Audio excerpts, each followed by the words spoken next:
5월 가정의 달인데요. 선물의 달인 것 같아요. 선물 많이 주고받는 달인 것 같습니다. 어린이날도 있고 어버이날도 있고 스승의 날도 있고요. 한번 조사해봤어요. 어린이날 우리 아이들이 받고 싶은 선물이 뭘까? 이 조사해본 기사들이 있더라고요. 3등은 반려동물이었습니다. 제 딸들도 강아지, 고양이, 햄스터라도 키우게 해달라고 절대 안 된다고 그러고 있는데, 2위는 용돈이고요. 1위는 뭘까요? 스마트폰, 태블릿 PC라고 했어요. 이틀 전이 어버이날이었죠. 부모님들 일단 받기 싫은 선물들도 있더라고요. 뭐 받기 싫으십니까? 3위 꽃다발, 2위 케이크, 1위 책이었다고 합니다.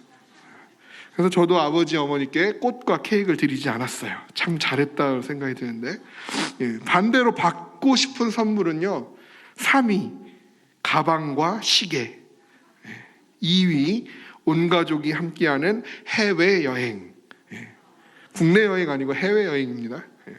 그리고 1위는 현금, 상품권 또는 이쿠폰이었다라고 얘기합니다. 작년에는 1위가 안마의자였대요. 어떻게 이번에 받고 싶은 선물들 받으셨나요?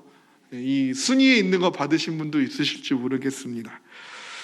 저도요, 딸들에게 선물을 받았어요. 어버이날이라고 마음이 가득 담긴 편지를 받았습니다.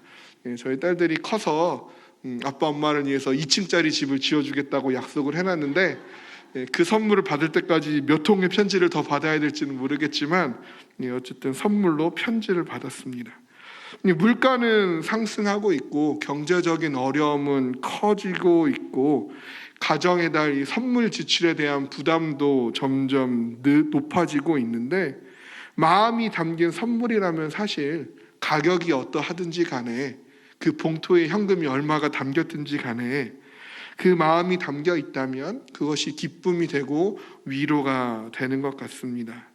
그런데 이렇게 정해진 날에 받는 선물 말고, 오늘 설교 제목이 뭐죠? 깜짝 선물이에요. 깜짝 선물. 생각지도 않았던 순간에, 기대하지도 않았던 그 순간에 받는 선물은 더 큰 활력소가 되기도 합니다.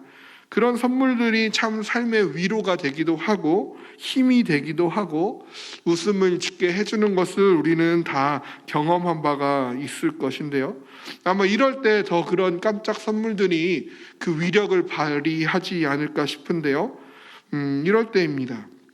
지친 하루의 일과를 마치고 지하철에 몸을 싣고 집으로 돌아가는 길입니다. 이제는 쉴 수 있다는 안도감과 오늘 하루도 어찌 버텼네라는 쓸쓸함이 한껏 지친 몸을 더욱 무겁게 합니다. 하루 종일 어린아이들을 달래도 보고 야단도 치고 씨름했습니다. 겨우겨우 씻기고 재우고 나니 싱크대에는 설거지들이 쌓여 있고요. 세탁기에는 가득 채워져 있는 빨래들이 가득하고 여기저기 쏟아져 있는 아이들의 장난감들이 보입니다. 그저 한숨만 나오네요. 새벽부터 집에서 나와 하루 종일 책상에만 앉아 있었습니다. 최선을 다한다고는 했지만 내가 정말 잘하고 있는 건지 확신은 들지 않습니다. 다른 친구들은 성적도 잘 나오는 것 같고 진로도 잘 정해서 잘 진행되고 있는 것만 같은데 나만 제자리에 맴도는 것 같아요. 마음은 점점 조급해지고 이유 없이 짜증만 늘어납니다. 내가 해야 할 일, 내가 하고 싶은 일도 다 미뤄두고 손주들 보느라 기진맥진 하루를 보냈는데 자식들은 그저 당연한 듯 저녁에 와서 고맙다는 말 하나 없이 오늘 뭘 먹었냐, TV는 몇 시간이나 보여줬냐 시작해서 모기 물린 거, 까진 거 가지고 면박을 주네요. 그렇다고 맞벌이로 살고 있는데 안 도와줄 수도 없고 언제까지 이래야 할지 모르겠습니다. 우리는 사실 잘해보려고 하는데, 최선을 다하려고 하는데 그때그때 최선의 선택을 한 것 같고 열심히 산 것 같은데 하루하루가 정말 힘이 들 때가 있죠. 도저히 희망이나 기쁨이라는 단어가 내 삶에 보이지 않는 것처럼 여겨질 때가 있습니다. 그런데 이러한 순간들에 힘겨운 퇴근길을 지나서 집에 도착했을 때 아내나 또는 자녀들이 왔냐고 너무나도 밝고 반갑게 맞아준다면 어떨까요? 지친 육아 후에 쌓여있는 살림에 한숨이 나오고 있는데 남편이 늦지막히 퇴근하더니 두 팔을 걷고 하나씩 하나씩 집안일을 해나가기 시작한다면 어떨까요?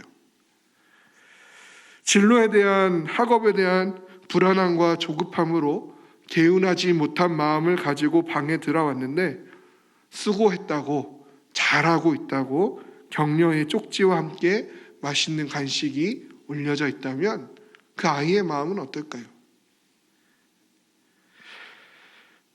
직장에서 돌아온 자녀들이 너무 감사하다고, 또 엄마 아빠 손에 이제 돌아가는 손주들이 할머니 할아버지가 최고라고, 사랑한다고 그렇게 진심을 다해서 그 마음을 전해준다면 아마 우리 모든 피로나 우리의 모든 한숨이 씻은 듯 사라지지 않을까 싶습니다. 적어도 온몸을 짓누른 그런 피로와 압박감, 스트레스 가운데서 한숨 돌릴 수 있는 그런 마음의 여유와 숨을 쉴 수 있는 공간을 마련해 주지 않을까 싶죠. 이처럼 코너에까지 몰렸다고 생각이 들었을 때, 내가 한계라고 느꼈을 때 누군가에게 받는 이러한 작은 깜짝 선물들은 나를 하여금 또다시 살게 해주는, 또 숨을 터주는 그런 크고 작은 기적과도 같은 경험을 우리에게 일으켜주는 것을 우리는 경험하며 살아가고 있습니다. 근데 오늘 성경에 나오고 있는 룻과 나오미가 지금 딱 이러한 순간을 맞이하고 있는 것을 보게 됩니다. 유다 베들레헴의 흉년이 크게 들었지요. 그래서 나오미의 남편이었던 엘리멜렉과 그리고 나오미는 그의 두 아들과 함께 유다 베들레헴을 떠나서 잘 살아보겠다고 모압으로 향하였죠. 근데 문제는 무엇이에요? 그곳에서 남편이 죽었어요. 그래도 나오미는 홀로 꿋꿋이 버팁니다. 두 아들 장가도 보냈고요. 그렇게 생활을 하고 있었어요. 모압으로 온 지 어느덧 10년쯤 되었어요. 이제 모든 것이 익숙해지고 이제 적응이 되는 것 같을 때, 그때 어떤 일이 납니까? 두 아들들마저 다 죽게 됩니다. 잘 살아보겠다고 이 땅을 떠나왔는데 남편의 죽음을 경험하면서도 그저 아들들이 있으니 라고 위안을 삼고 잘 버텨왔는데 이제 좀 살만한데, 이제 좀 적응이 된 것 같은데 그 두 아들마저도 잃어버리고 홀로 남겨진 과부가 되어버렸습니다. 유다 베들레헴에 양식이 있다는 소식이 그러한 나오미에게 들려왔고 결국 나오미는 고향 땅으로 돌아가게 되죠. 아마 그 마음에 이런 생각이 있지 않았을까요? 차라리 내가 10년 전에 그때 좀 힘들어도 버텼으면 어땠을까? 베들레헴 땅에 다시 이렇게 양식이 풍부해질 시간이 분명 왔을 텐데 그때 모압으로 나오지 않았다면 남편과 두 아들과 행복하게 살고 있지 않을까? 지금과는 달랐지 않았을까? 후회와 미련을 가득 품은 그러한 마음이 나오미 가운데 가득하지 않았을까요? 어찌됐든지 간에 나오미는 결국 잘 살아보겠다라는 선택을 했고 그 선택 끝에 남편과 두 아들을 잃어버리는 경험을 하게 되고 가득 채워질 줄 알았던 그 삶이 텅 비어버린 채 다시 고향을 향해 가고 있습니다. 나오미에겐 지금 아무것도 남지 아니한 것이죠. 남편도 잃었고 두 아들도 잃었고 삶의 소망도 잃어버렸어요. 그래서 이름도 나의 사랑, 나의 기쁨이라는 나오미라는 이름에서 괴로움이라는 마라라고 바꿔 불러달라고 이야기를 하고 있죠. 그저 이제 나오미의 곁에 남은 것은요, 모압 여인 룻밖에는 없었습니다. 며느리지요. 그러나 이 룻이라는 존재가 나오미의 인생을 채우기에는 부족했죠. 그러나 룻은요, 시어머니랑 먹고 살아야 하는 현실의 문제에 부닥쳤어요. 그래서 먹고 살기 위해서 홀로 이삭이라도 주우려고 길을 나섰습니다. 이방 여인, 그것도 과부가 이삭을 주우러 나간다는 건요, 매우 위험한 일이었어요. 그 당시에는 치안도 좋지 않았고, 그러한 성적인 범죄들이 더 많이 일어났기 때문에 건장한 남성 일꾼들에게 무슨 짓을 당할지도 몰랐죠. 더군다나 이스라엘도 민족도 아니라 룻은 지금 모압 여인, 이방 여인이었기 때문에 그 위험은 더 컸을 것입니다. 그럼에도 불구하고요, 룻은 시어머니와 함께 먹고 살아야 하니까 이삭을 주우러 나갑니다. 그러다가 어디로 들어가게 되냐면 엘리멜렉의 친족인 보아스에 속한 밭에 들어가게 되지요. 그리고 그 보아스로부터 친절과 배려를 받게 됩니다. 그의 친절과 배려로 룻은 음식도 배불리 먹게 되고요, 한 에바 정도 되는 이삭을 모아서 가져오게 됩니다. 이 한 에바라는 것은 1에바겠죠. 얼마만큼 되는 양이냐면요, 약 한 22리터 정도 되는 양이라고 해요. 꽤 많은 양이죠. 근데 이 22리터 되는 양은요, 당시 남성 노동자들이 한 20여일을 일해야 받을 수 있는 보수에 속한 양이었어요. 20일치의 양을 하루 사이에 받아서 돌아오게 되는 것입니다. 그러니까 엄청난 은혜를 보아스로부터 입게 된 것이죠. 이 저녁이 다 돼서 이제 집으로 돌아오는 룻과 그의 손에 들린 이삭을 보고 나오미도 역시 깜짝 놀라게 됩니다. 그러고 물어보죠. 이게 어떻게 된 일이냐? 어디서 이렇게 많은 양의 이삭을 가져올 수 있었는지에 대해서 물어봅니다. 룻은 그에게 대답하죠. 오늘 제게 일하게 하고 이런 은혜를 베푼 이는 바로 보아스입니다 라고요. 그런데요, 여기서 이제 중요한 답변이 나와요. 이 룻의 답을 들은 나오미의 답변에 오늘 우리는 집중해야 합니다. 20절 말씀인데요, 우리 같이 읽어보겠습니다.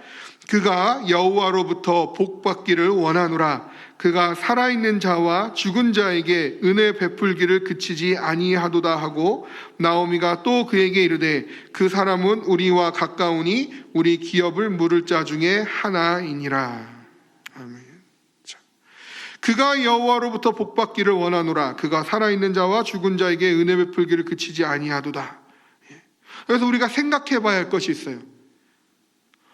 이 첫 번째 나오는 그가 여호와로부터 복받기를 원하노라 했을 때 이 그는 우리가 쉽게 보아스라고 떠올릴 수가 있습니다. 아무런 문제가 없어요. 보아스를 거기다가 대입했을 때 어떠한 충돌도 발견할 수 없습니다. 그런데 문제는 두 번째 그예요. 그가 살아있는 자와 죽은 자에게 은혜 베풀기를 그치지 아니하도다. 여기서 그가 누구인지에 대해서 우리는 한번 생각해 볼 필요가 있다는 것이죠. 가장 쉽게 생각할 수 있는 것은 뭐예요? 이 그에 역시 보아스를 넣어보는 것이죠. 그렇다면요, 만약에 여기 있는 그 살아있는 자와 죽은 자에게 은혜를 베푸니가 만약에 보아스라면, 보아스가 은혜를 베푼 살아있는 자는 누가 되는 겁니까? 첫 번째 우리가 생각해 볼 수 있는 것은 보아스의 눈에 띈 룻이 되겠죠. 그리고 아마 이방 여인, 나오미가 이방 여인 며느리가 돌아왔대 라는 소식을 보아스도 들었겠죠. 아마 저이가 그러면 아마 나오미의 며느리겠구나라고 생각했을지도 모르겠어요. 그렇게까지 생각한다면 은혜를 받은 살아있는 자는 룻과 나오미가 되는 것이겠죠. 그런데 이 보아스의 행동으로 미뤄봤을 때 이 보아스는 이러한 은혜를 늘 베풀어 왔다라는 것을 우리는 짐작해 볼 수 있습니다. 그렇게 생각하면 그의 밭에서 이삭을 줍는 모든 가난한 사람들은 다 그에게 은혜를 받은 살아있는 자라고 할 수 있겠지요. 그런데 여기서 더 중요한 게 있는데요, 만약에 여기 있는 그가 보아스라고 했을 때 살아있는 자는 우리가 그렇게 해석할 수 있어요. 그럼 죽은 자는 누구입니까?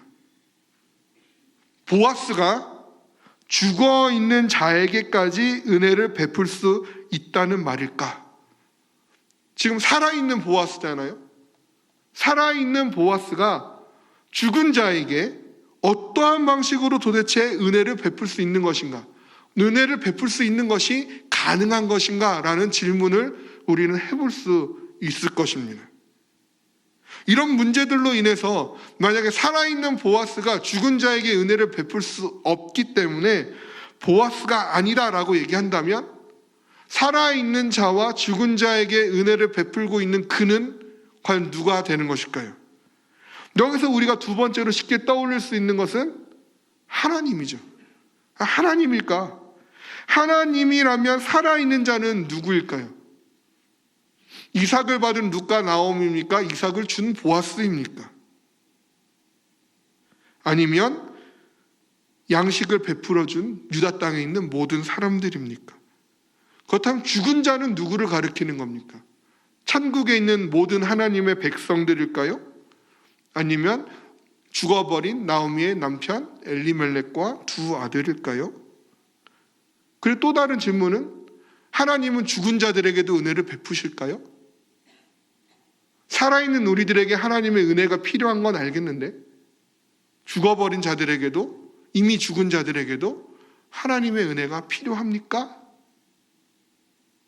라는 질문이 꼬리에 꼬리를 물고 우리에게 일어나게 됩니다. 이런 질문들 속에서 지금 우리가 보고 있는 이 말씀 가운데 확실하게 답할 수 있는 것은 이것인데요. 첫 번째, 룻에게 은혜를 베풀어서 한 에바나 되는 이삭을 받게 한 그 은혜를 베푼 주인공은 바로 보아스라는 사실이죠. 나오미에게 있어서 한 에바나 되는 이삭을 숨기거나 나누지 않고 그대로 가지고 온 룻도 나오미에게 있어서는 은혜를 베푼 자가 되어진다라는 것이죠.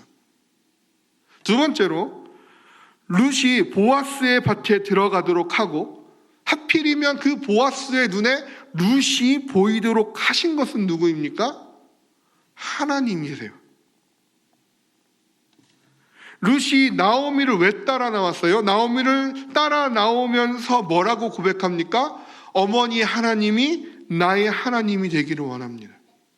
룻은요, 하나님을 믿는 이방 여인임을 우리는 볼 수 있어요. 그러니까 즉 하나님은요, 룻과 보아스를 통해서 지금 나오미에게 은혜를 베풀고 계시는 거예요. 그러니까 살아있는 자인 나오미에게 은혜를 베푼 것은요, 보아스도 은혜를 베푼 거고요, 룻도 은혜를 베푼 거고요, 하나님도 은혜를 베푼 것입니다. 그렇다면 죽은 자에게 은혜를 베푼 것은 누구인가?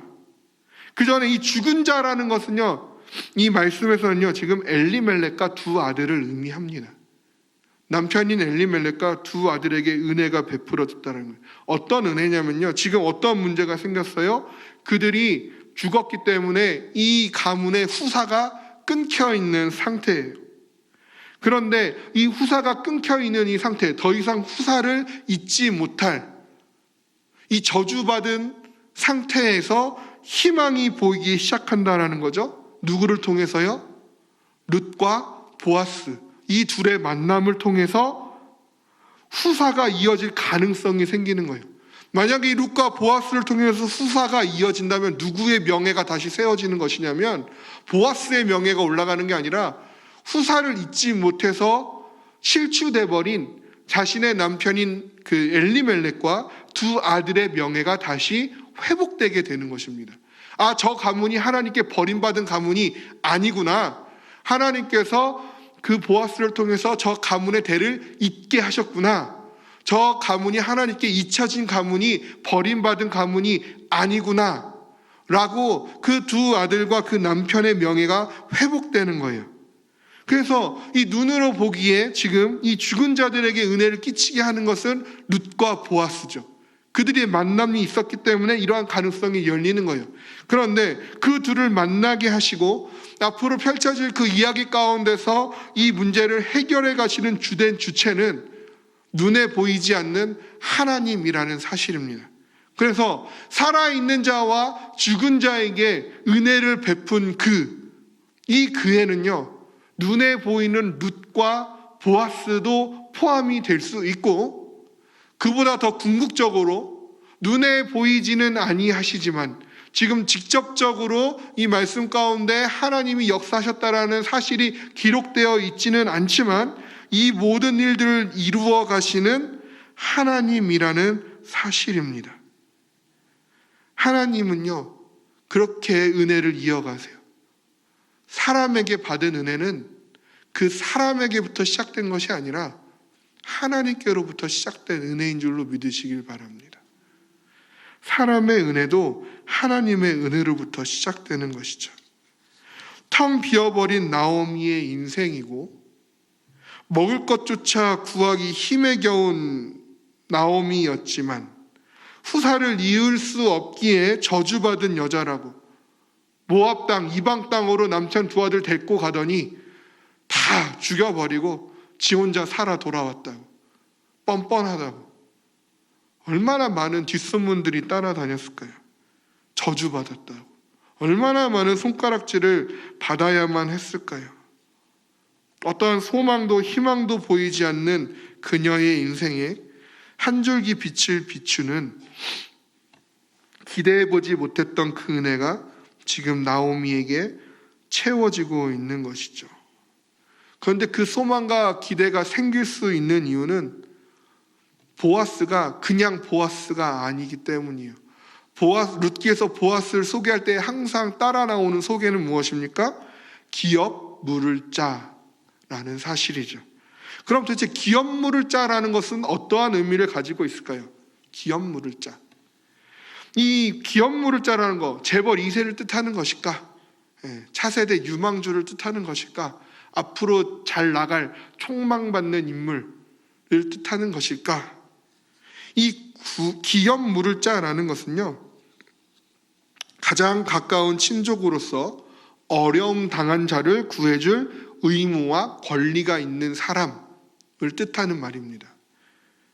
기업 물을 자라는 건 가장 가까운 친족으로 어려움 당한 사람을 구해줄 의무와 권리가 있는 사람. 그래서 이 기업 물을 자에게는요, 4가지의 경우에 그 의무를 이행하도록 되어 있습니다. 첫 번째는요, 가난하여 땅을 팔았을 경우 그 땅값을 물어주고 다시 되찾아줘야 할 의무가 있어요. 어려움 당한 친족이 만약에 땅을 팔았다면, 가난의 문제로 인하여 땅을 팔았다면, 그래서 그것으로 인하여 큰 어려움을 당하고 있다면 그 땅값을 물어주고 다시 그 땅을 되찾아오도록 해주는 것이 기업 물을 자의 의무 중에 하나입니다. 두 번째는요, 만약에 친족 중에 누군가가 빚 때문에 종으로 팔려갔을 경우 그 몸값을 대신 지불하고 친족을 자유롭게 해주는 것이 이 기업 물을 자가 행해야 될 의무였습니다. 세 번째는요, 아들이 없어 죽어서 계대를 잇지 못하게 될 경우 그 미망인과 결혼하여 아들을 낳아주는 것 역시 기업 물을 자가 행해야 할 의무였어요. 그리고 마지막 4번째로, 친족이 억울하게 피살되었을 때 피해 보복자가 되어 대신 원한을 갚아주는 것 역시 기업 물을 자가 행해야 될 의무입니다. 즉 기업 물을 자라는 것은요, 그러한 의무를 가진 사람이에요. 어려움에 처한 친족을 무시해서는 안 되는 사람이에요. 그의 빚을 청산해 줘야 되고 그의 몸값을 지불해 줘야 하고 그의 자유와 그의 생활을 보장해 주어야 하는, 그의 생명을 지켜줘야만 하는 그 의무를 가진 것이 기업 물을 자이고, 보아스는 그 기업 물을 자였다라는 것이죠. 그렇기 때문에 보아스는요, 나오미의 남편 엘리멜렉의 친족이면서 기업 물을 자였기 때문에 나오미가 처한 어려움을 무시해서는 안 되는 거예요. 나오미를 구해내야 할 의무가 있는 것입니다. 그 중에서도 오늘 본문에서는 아들이 없어 죽어 계대를 잇지 못하게 되는 경우가 이것에 해당한다고 보게 되는 것이죠. 그래서 가문의 생명을 이어갈 수 있도록 해주는 것이죠. 나오미는요, 이 사실을 아주 잘 알고 있었어요. 그래서 룻에게 뭐라고 얘기합니까? 절대 보아스의 곁을 떠나지 말아라 라고 당부와 명령을 하고 있는 것이죠. 그리고 하나님은 이 기업 물을 자인 보아스를 통해서 나오미를 구원하시기로 하신 것이죠. 그래서 나오미는 하나님을 찬양하고 룻에게 보아스 곁에 있어야 우리가 살 수 있다. 절대 그의 곁을 떠나지 말아라 라고 이야기를 하고 있는 것을 우리는 보게 되는 것입니다. 그러면 이 지점에서 우리의 머릿속에는요, 누군가 한 명이 떠올라야 합니다. 누가 떠올라야 합니까? 예수 그리스도가 떠올라야 하는 거예요. 예수 그리스도. 아무런 소망도 기쁨도 생명도 평안도 남아있지 않는 우리에게 하나님께서 보내주신 우리의 구원자, 우리를 악에서부터 건져내셔서 생명으로 들어가게 하여 주신 분, 우리의 몸값을 대신 지불하시고 우리의 죄값을 대신 치러내시고 우리를 하나님의 자녀로 다시 회복시켜 주신 그분, 우리의 기업 물을 자이신 예수 그리스도가 우리의 마음에 떠올라야 하는 것입니다. 나오미가 룻에게 보아스의 곁을 떠나지 말라고 이야기한 것처럼 우리 역시 마찬가지입니다. 예수 그리스도를 떠나지 마십시오.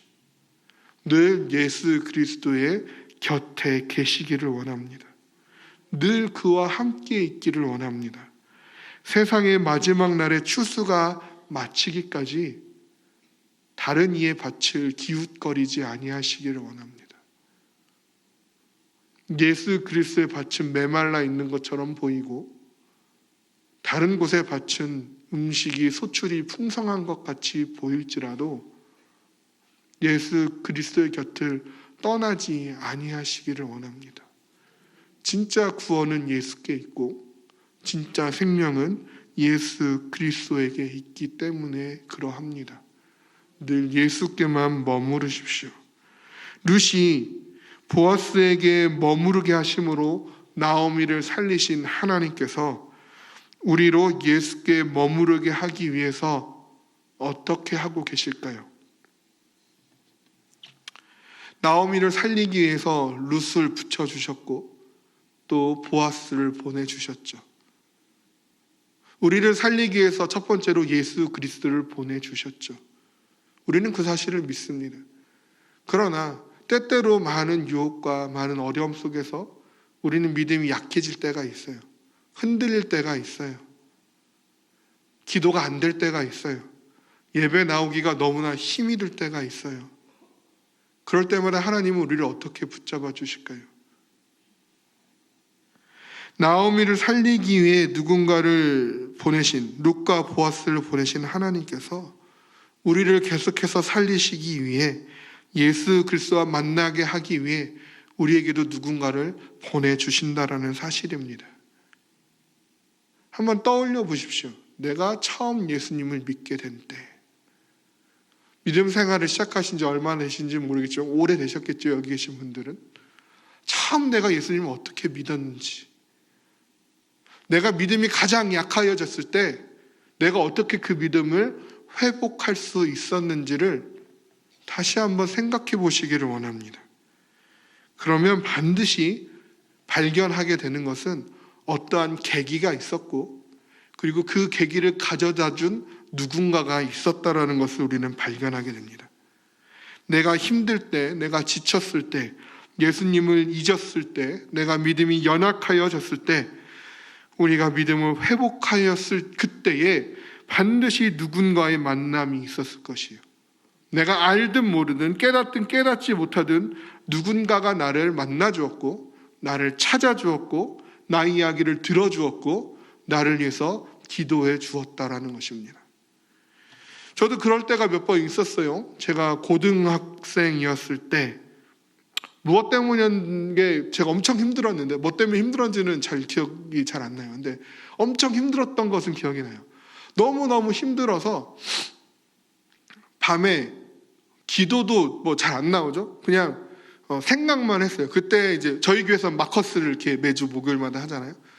제가 고등학교 때는 이제 예수전도단 화요 모임을 제가 중학생 때부터 고등학생 때 고2까지 5년 동안 매주 나갔었는데 거의 화요 모임 나가기 전날 밤이었죠. 밤에 내일 갔는데 누가 날 위해 좀 기도했으면 좋겠다. 그런 생각을 하다가 잠이 들었어요. 다 괜찮다고 말해줬으면 좋겠다. 그러다가 이제 잠이 들고 다음날 찬양 집회가 돼서 가기 싫었는데 갔어요. 힘드니까 가기 싫었겠죠. 그래서 갔어요. 찬양을 부르든 말든 저는 그냥 가만히 있었어요. 눈 감고. 그냥 힘들다고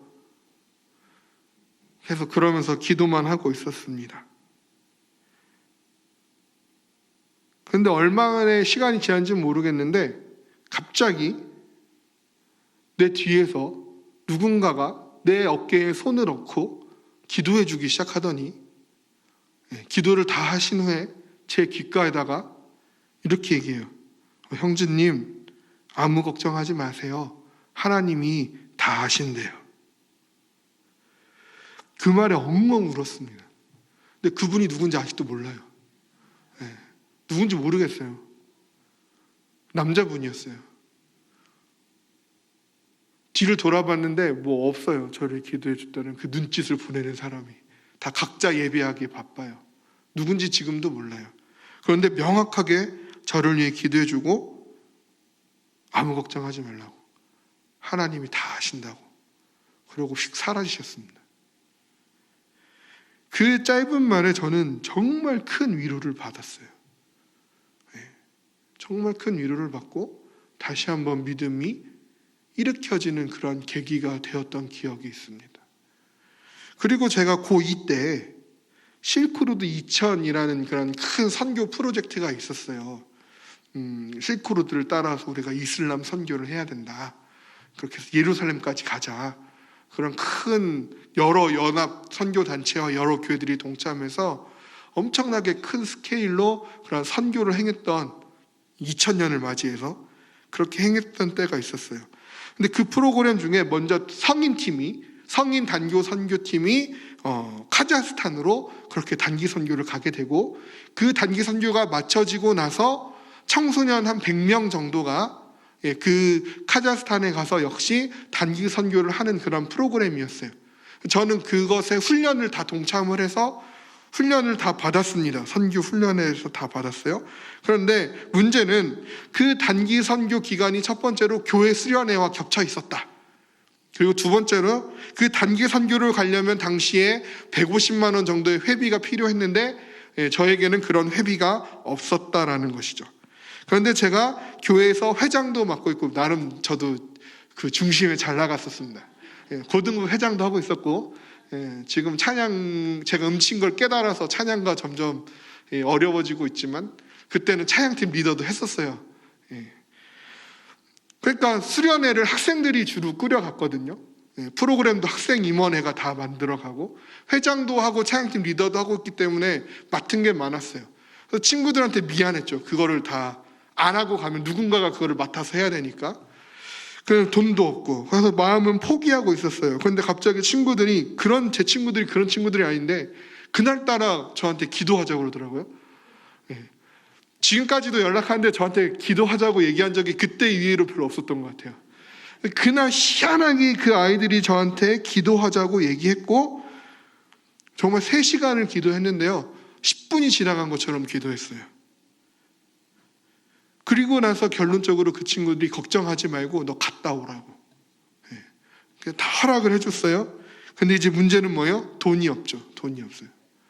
돈을 달라고도 친구들이랑 같이 기도를 했는데 그러면서도 못 갈 거라고 생각했어요. 왜냐하면 이틀 있다가 비행기 티켓 끊겠다고 했거든요. 이틀 안에 150만 원이 생길 수 있을까? 포기하고 있는데 그날 저녁에 단기 선교 준비팀에서 전화가 왔습니다.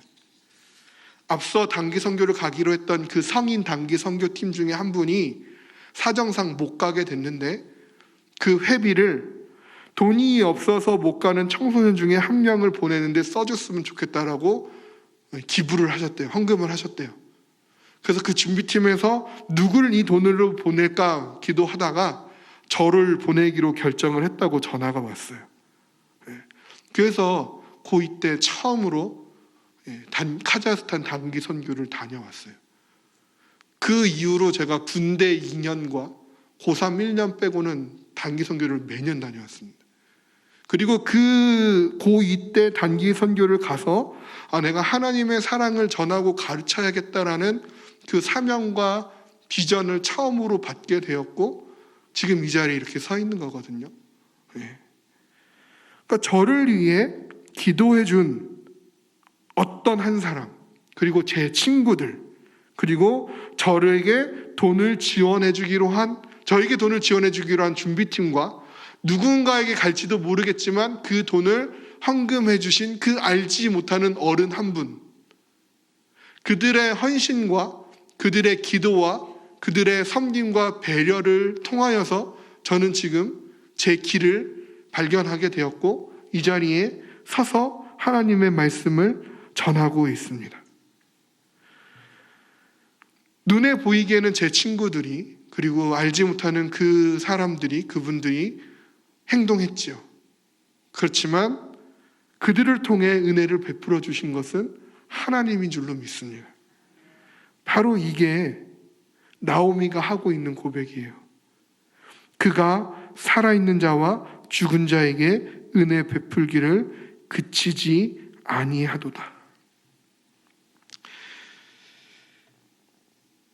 하나님은요, 보아스를 통해 룻과 나오미에게 은혜를 베푸셨습니다. 마찬가지로 하나님은 아론을 통해 모세를 도우셨고 하나님은 후세를 통해 다윗을 도우셨습니다.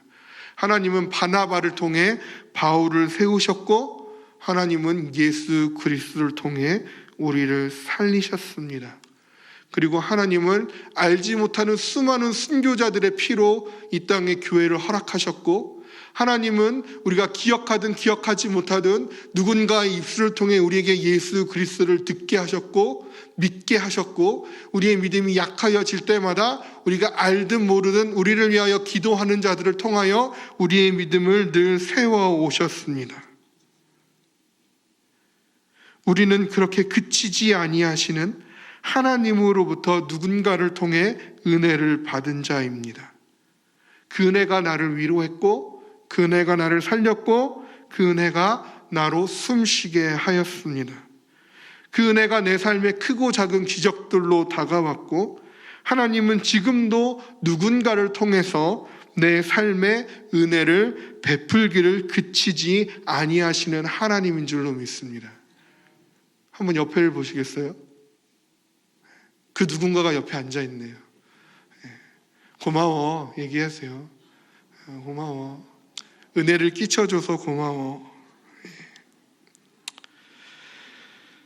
하나님은요, 지금도 그 은혜를 누군가를 통해 나에게 흘려보내주고 계세요.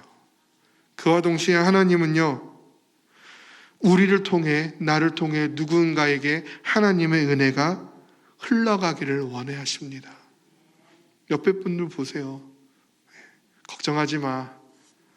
내가 기도해주고 내가 도와줄게. 우리가 은혜를 전해받고 우리가 은혜를 흘려보내야 할 자들이 저 멀리 있는 누군가가 아니에요.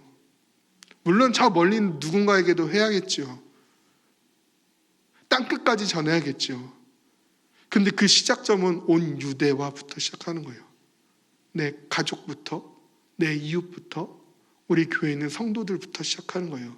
바로 내 옆자리에 있는 그 사람들로부터, 그 사람부터 시작하는 겁니다.